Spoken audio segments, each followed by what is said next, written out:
ফের আক্রান্ত প্রতিবাদী। এবার ঘটনাস্থল মালদার কালিয়াচক। বাড়ির সামনে মদ্যপানের প্রতিবাদ করায় বোতল ভেঙে প্রতিবাদী পিঠে ঢুকিয়ে দিল দুষ্কৃতীরা। কালিয়াচকের মোথাবাড়ি জিতনগর গ্রামের বাসিন্দা সমীর মণ্ডলকে আশঙ্কাজনক অবস্থায় ভর্তি করা হয়েছে হাসপাতালে। তার দাবি, প্রায় বাড়ির সামনে মদ্যপানের আসর বসাতো প্রতিবেশী শ্যামল মণ্ডল সহ কয়েকজন যুবক।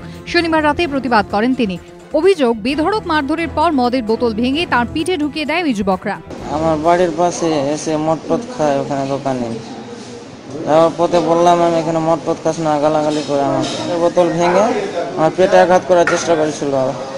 তারপরে আমার ওই পিছনে ঢুকিয়ে দেয়, পিঠে ঢুকানোর পরে আমার কপালে এখানে ঢুকিয়ে দিছে। ফেরার মূল অভিযুক্ত শ্যামল মণ্ডল সহ ৩ জন। পুলিশ জানিয়েছে অভিযুক্তদের বিরুদ্ধে মামলা রুজু হয়েছে, তাদের খোঁজে তল্লাশি চলছে। কালিয়াচকের এই ঘটনা উস্কে দিয়েছে মালদার মহদীপুরের গত 28শে জুনের ঘটনার স্মৃতি। ভারত বাংলাদেশ সীমান্ত লাগোয়া মহদীপুরের একটি হোটেলের সামনে মদ্যপানের প্রতিবাদ করেন হোটেলের মালিক আশু ঘোষ। অভিযোগ, ধারালো অস্ত্র দিয়ে কুপিয়ে খুনের চেষ্টা হয় তাঁকে। বাধা দিতে গিয়ে জখম হন হোটেল মালিকের 2 ছেলেও।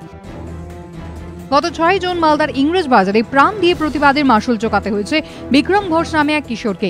পরিবারের দাবি, এলাকায় জুয়া খেলার প্রতিবাদ করাতে খুন করা হয় ওই কিশোরকে।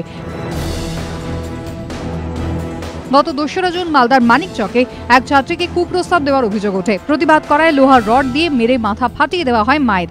মাকে বাঁচাতে গিয়ে আক্রান্ত হয় মেয়েও। শুধু মালদা নয়, বারাসাত থেকে বামনগাছি, শালকিয়া থেকে শুটিয়া, রাজ্যের বিভিন্ন প্রান্তে বারবার আক্রান্ত হয়েছেন প্রতিবাদীরা, কিন্তু বন্ধ হয়নি প্রতিবাদ। চোখের সামনে অন্যায় দেখে বারবার গর্জে উঠেছে প্রতিবাদী কণ্ঠ। সেই তালিকায় এবার উঠল কালিয়াচকের নাম। অভিজিৎ চৌধুরীর রিপোর্ট, এবিপি আনন্দ।